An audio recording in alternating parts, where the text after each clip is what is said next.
नेत्रसेवा हीच ईश्वर सेवा मानणारे डॉक्टर तात्याराव लहाने यांच्या माध्यमातून वसमतच्या उपजिल्हा रुग्णालय या ठिकाणी 15, 16 आणि 17 या तीनही दिवसामध्ये मोफत नेत्रबिंदू आणि शस्त्रक्रिया शिबिर या ठिकाणी आयोजित करण्यात आलेली आहे।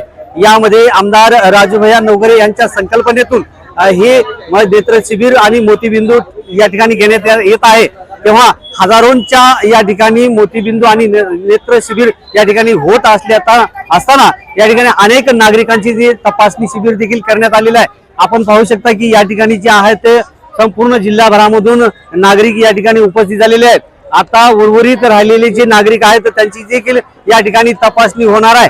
आता 350च्या वर नागरिकांची तपासणी झालेली आहे आणि आज 15 तारखेपासून या ऑपरेशनला मोठ्या प्रमाणात सुरुवात होणार आहे। येत्या 15, 16 आणि 17 या तीनही दिवसामध्ये आमदार राजूभैया नवघरे सेवा प्रतिष्ठानच्या माध्यमातून या संपूर्ण नेत्र शिबिर आणि शस्त्रक्रिया झालेल्या नागरिकांच्या वर खर्च देखील करण्यात येणार आहे।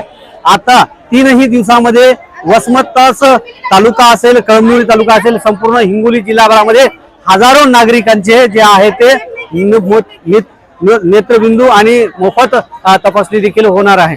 श्रीधर वाळुंटे, जय महाराष्ट्र न्यूज, हिंगोली।